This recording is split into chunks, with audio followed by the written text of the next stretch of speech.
And now we are given certain commands. So let us pay attention to the commands that we are given so that we can observe them in order to seek the home of the hereafter. لا تجعل مع الله إلها آخر. Do not make as equal with Allah another deity. Why? فَتَقْعُدَ مَذْمُومًا مَخْذُولًا. And thereby become censured and forsaken.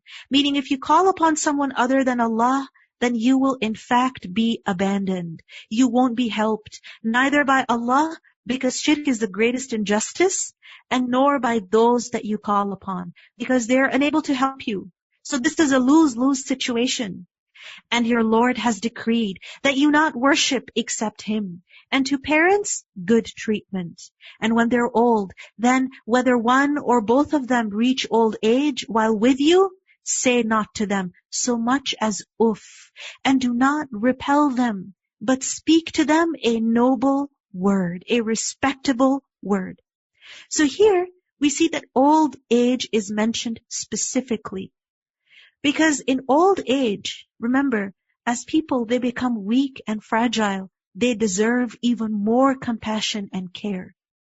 And especially if they're your parents. But because a person is typically busy at that time when their parents have become elderly, why are they busy? Because they have their own work, they have their own children, and of course the times have changed.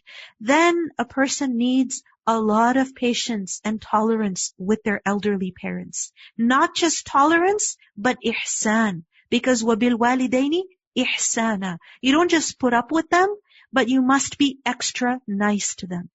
So that means, فَلَا تَقُلْ لَهُمَا أُفٍّ. Do not even say uff to them. Uff is an expression of frustration. And it's a very small word, which means that if uff is not allowed, then anything other than that is not allowed either. So do not express annoyance in response to their repeated requests, for example. And this also means that you should not scold them. You should not be harsh with them. You should not belittle them, especially when you have differences with them. And of course, there are going to be differences between you and your elderly parents because your priorities are completely different. Your goals are different. Your lifestyle may now be very different from what they're used to. Your needs are different. Your concerns are different. So there will be clashes. But remember, at this age, you cannot expect your parents to change. That is unrealistic. You must be compassionate and respectful and gentle with your parents. Remember, being able to care for elderly parents is actually a privilege. And hurting them, not earning Jannah by serving them, this is a huge loss. The Prophet ﷺ said, disgrace, disgrace, disgrace. The people said, for who? And he said, he who sees either of his parents during their old age, or he sees both of them, but he does not enter Jannah. Why does he not enter Jannah? Because he failed them. He failed to serve them. He failed to treat them kindly. So remember, birrul walidain, being good to parents, is the best deed. According to one hadith, the best deed after salah. And if you want to see what kind of a person you are, then you look at two things. Your duty to Allah and your duty towards your parents. How is your salah? Is it on time? Is it proper? Is it that you are attentive? Or is it that you are negligent with regards to your prayer? That it gets delayed every other day? And secondly, look at your relationship with your parents.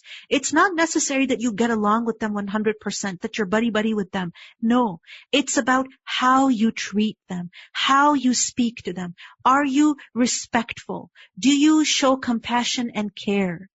وَاخْفِضْ لَهُمَا جَنَاحَ الذُّلِّ مِنَ الرَّحْمَةِ. And lower to them the wing of humility out of mercy.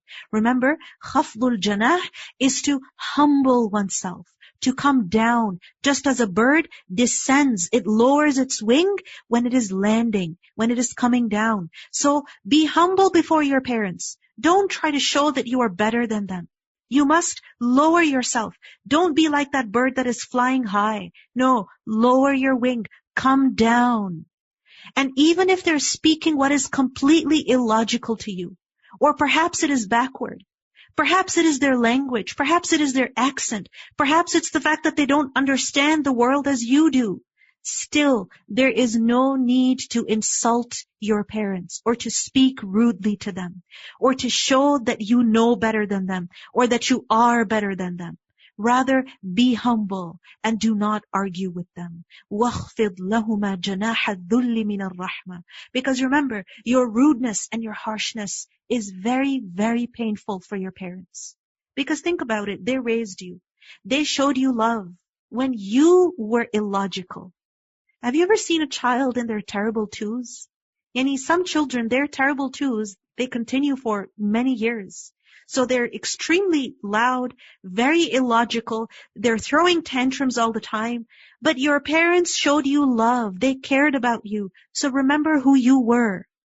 And sometimes, yes, it is difficult to be patient and respectful. You wonder, what is happening to my parents? They used to be so strong emotionally, and they were so logical. They were so understanding. They were your source of support. They were so sensible. So it's very hard to see them becoming weak.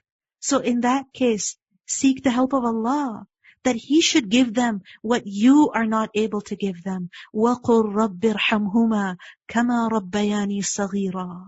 So make dua for them. On the one hand, show humility and be respectful.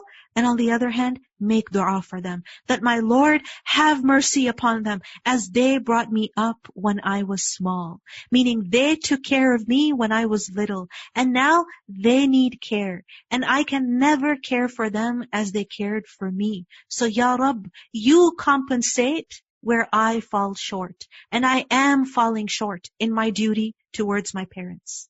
رَبِّ ارْحَمْهُمَا. Oh Allah, have mercy on them.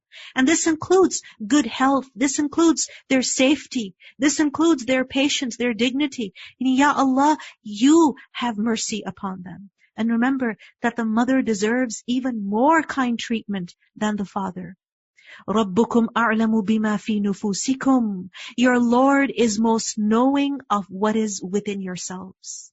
Meaning, He knows what you go through as children. Allah knows the state of your heart. That why are you taking care of your parents? Is it to impress the world? Or is it with resentment? That when is it that I am going to become free? They looked after you, wishing for you good health and life. And many people look after their elderly parents, wishing for and waiting for their death. SubhanAllah. What a huge difference. رَبُّكُمْ أَعْلَمُ بِمَا فِي نُفُوسِكُمْ. Allah knows what is within yourselves. He knows your intention. So this is a warning. And this is also a consolation. Because sometimes what happens is that a person tries their best to take care of their parents. They try so hard. But some parents, given their old age, given their illness or given their condition, they are never happy with what their children do.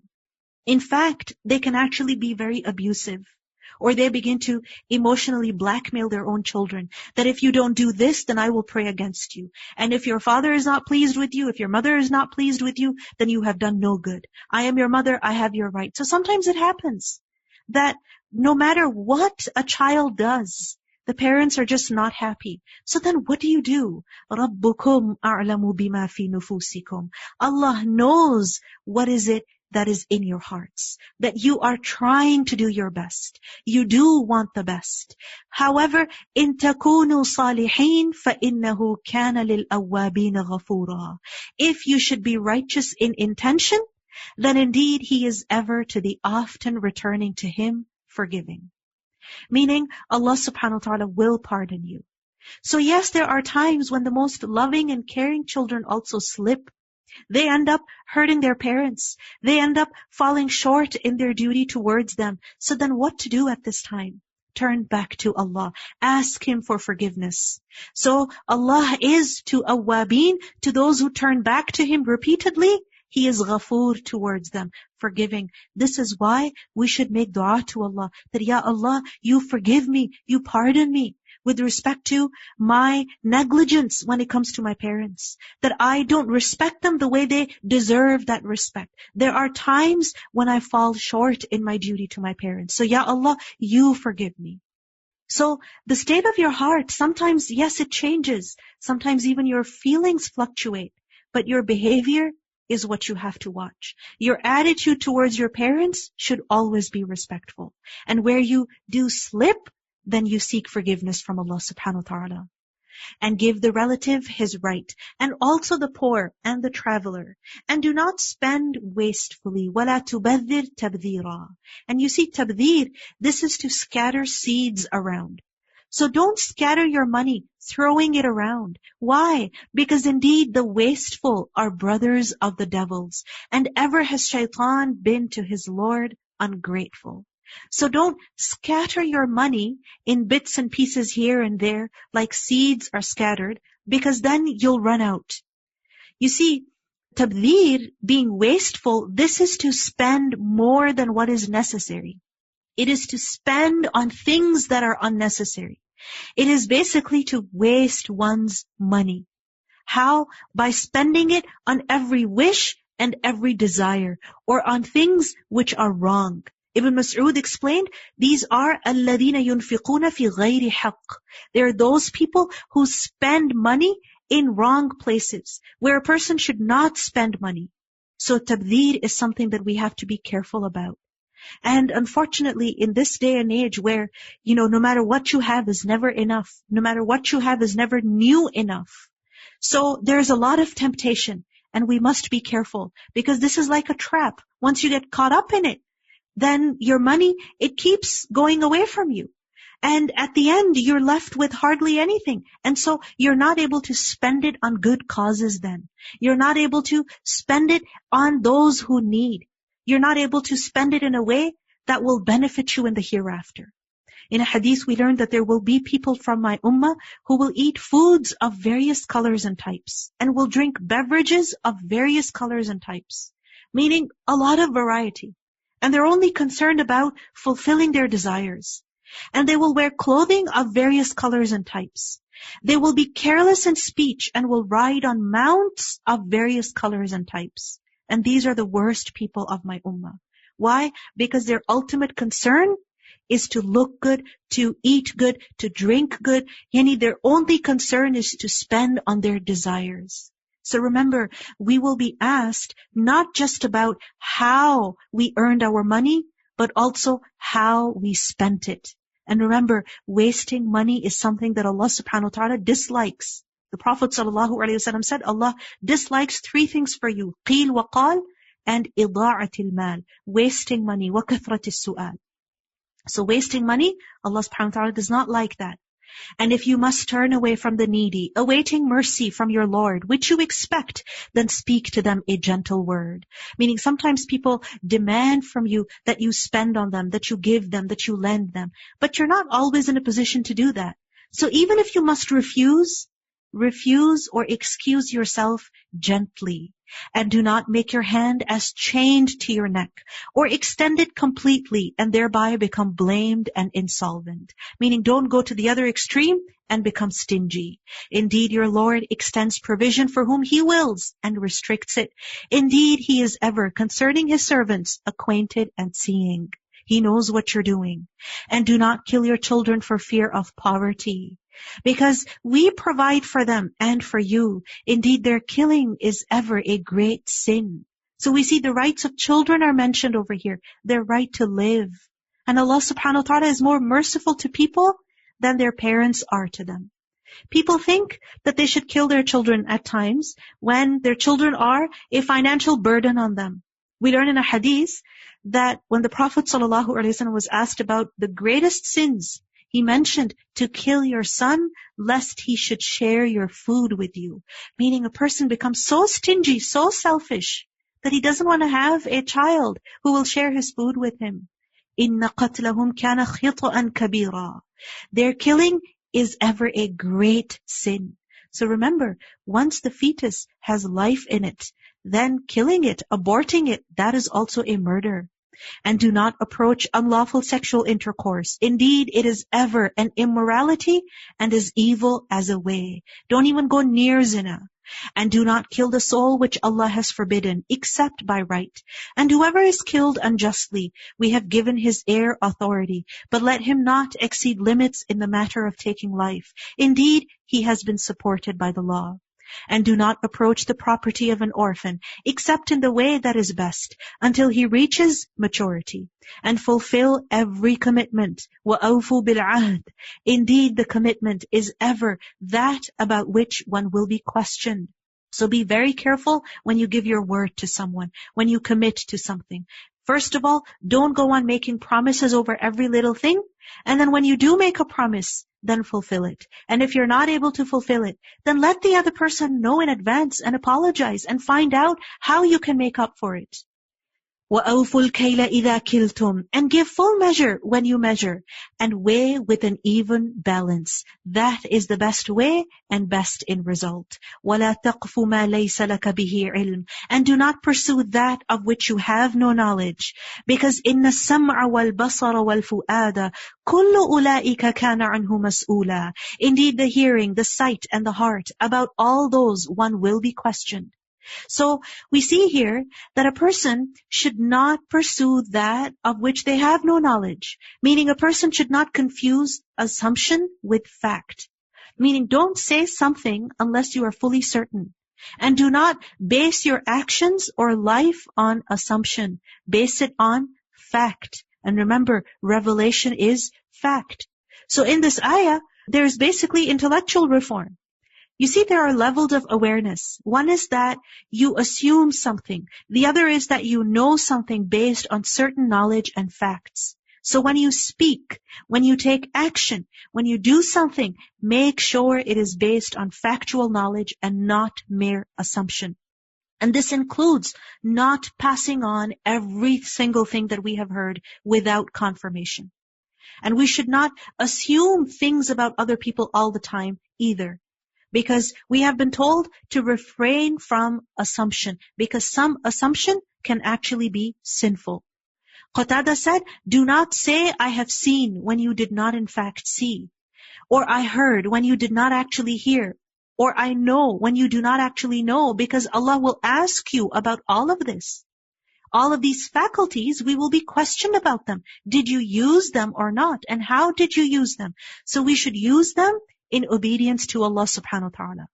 And do not walk upon the earth exultantly. Indeed, you will never tear the earth apart, and you will never reach the mountains in height.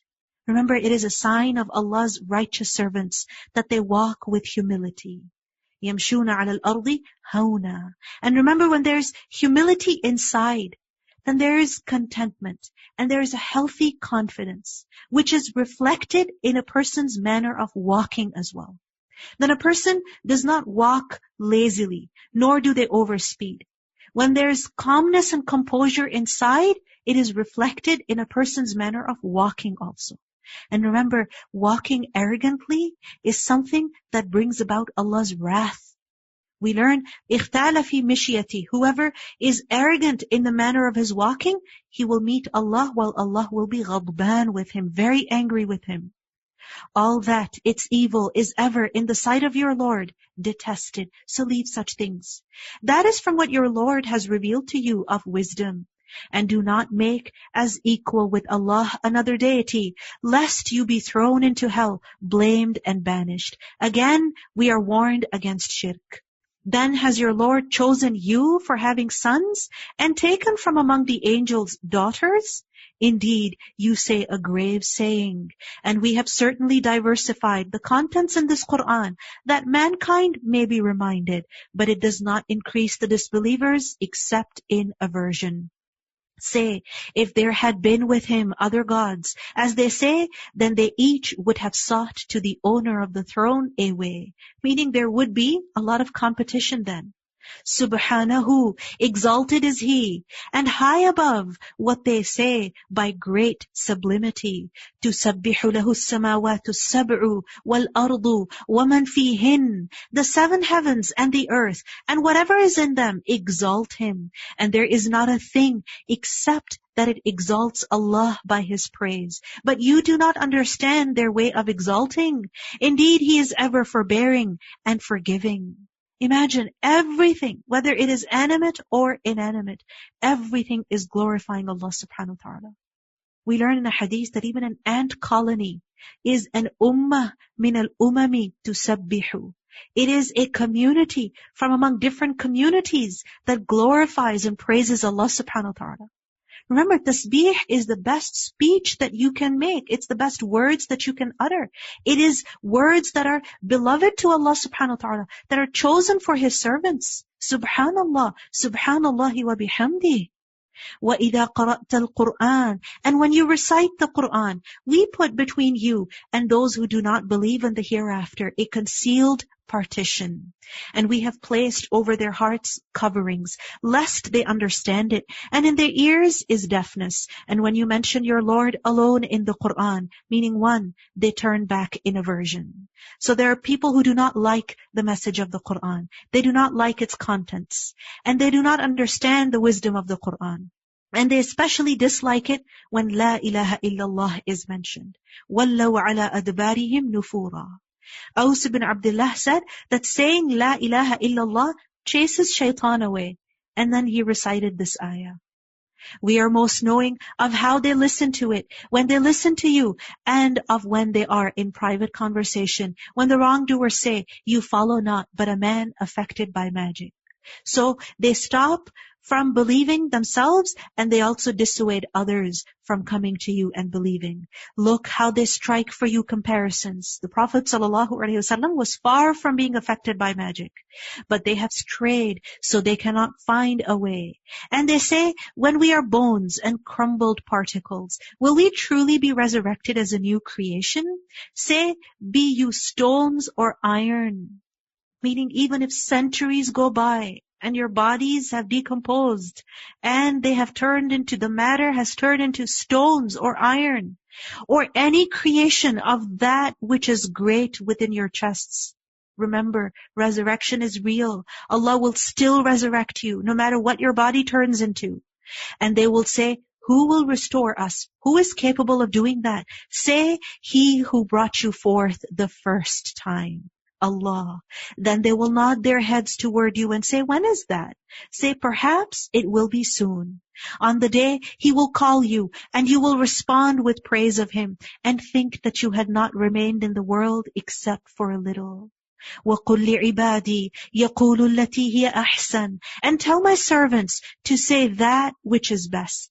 Indeed, shaitan induces dissension among them. Indeed, shaitan is ever to mankind a clear enemy. So we see here that if we truly want to be Allah's ibad, Allah's good, righteous servants, then we have to watch what comes out of our mouths. We are not machines. We are human. We get upset, we get hurt, we get annoyed, but we still have control over what we say. And if we speak carelessly, then remember, shaitan becomes successful in damaging our relationships. So good speech not only saves a person from potential problems, it is in fact something that brings about Allah's forgiveness as well. In a hadith we learn that good speech, yujibul jannah. It brings about the result of Jannah, meaning it definitely a person will enter Jannah because of that. Rabbukum a'lamu bikum. Your Lord is most knowing of you. Because sometimes we go on, explaining ourselves. I said this because of such and such reason. We go on justifying ourselves. Allah is most knowing of you. If He wills, He will have mercy upon you. Or if He wills, He will punish you. And we have not sent you over them as a manager. And your Lord is most knowing of whoever is in the heavens and the earth. And we have made some of the prophets exceed others in various ways. And to Dawood we gave the book. Meaning, Zabur. Say, invoke those you have claimed as gods besides him. For they do not possess the ability of removal of adversity from you. They're not capable of removing any hardship from you, or for its transfer to someone else. They can't do that. Those whom they invoke, who are they in reality?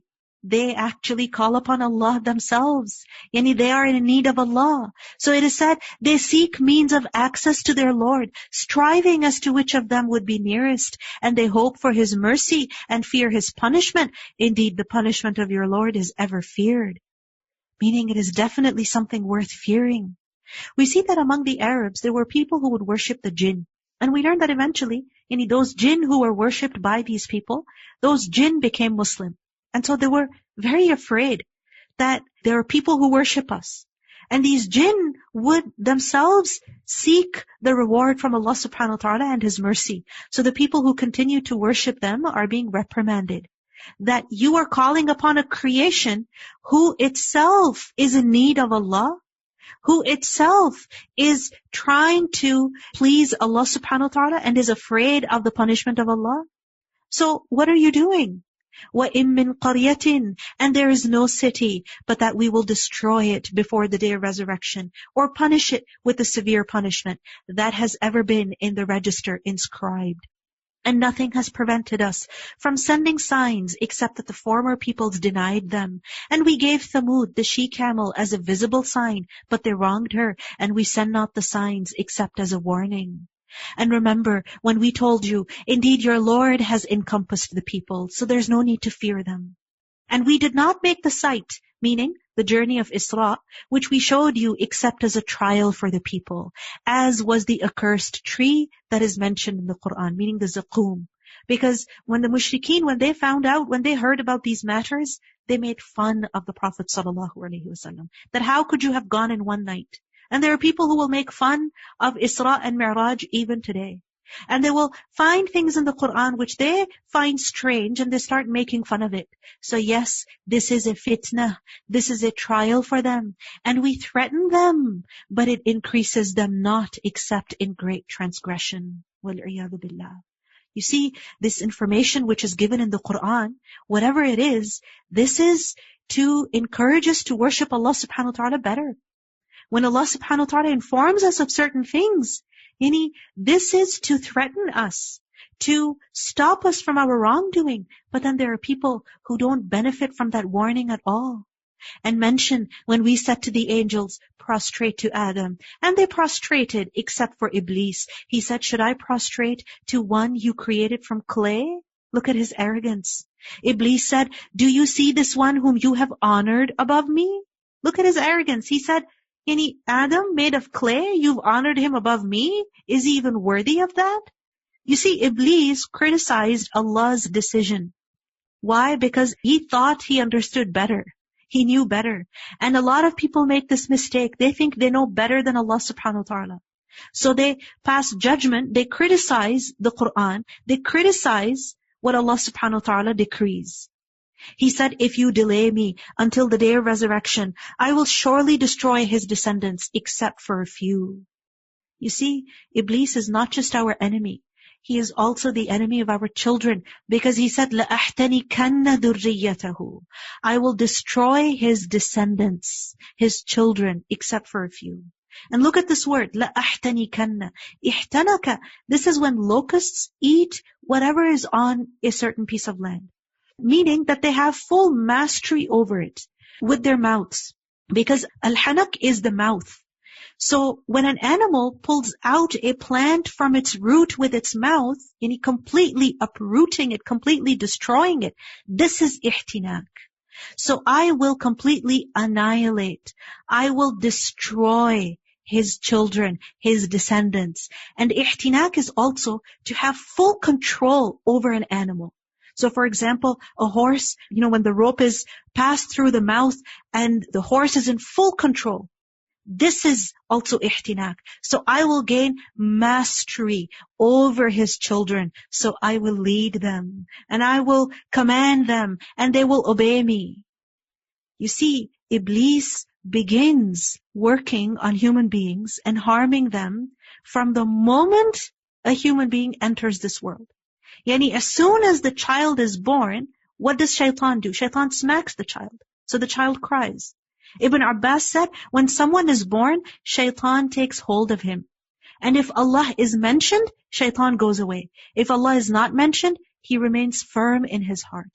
This is why as soon as a child is born, we should make it a point to make some dhikr over there. Recite Ayatul Kursi, recite the Mu'awwidat, and recite Quran over there to protect your child. Sometimes people will wait for, the following day or for like a couple of hours so that someone will come and make the adhan so that the shaitan will go away. This has to happen as soon as a child is born. Don't wait. قَالَ اذْهَبْ, Allah said, go, for whoever of them follows you, indeed hell will be the recompense of you, an ample recompense. وَاسْتَفْزِزْ مَنِ اسْتَطَعْتَ مِنْهُمْ بِصَوْتِكَ, and incite to senselessness whoever you can among them with your voice, and assault them with your horses and foot soldiers, and become a partner in their wealth and their children, and promise them. But shaitan does not promise them except delusion. So these are the ways of shaitan, how he attacks and misleads mankind. Inna ibadi laysa laka alayhim sultan. Indeed, over my believing servants, there is for you no authority. Meaning shaitan cannot harm them, because shaitan cannot have control over them. And sufficient is your Lord as disposer of affairs. So your biggest strength against shaitan is your connection with Allah subhanahu wa ta'ala. You are only safe with Him when you become of ibadi, Allah's righteous servants. So don't do anything that will deprive you of Allah's love and Allah's protection. And when a mistake happens, then again turn back to Allah.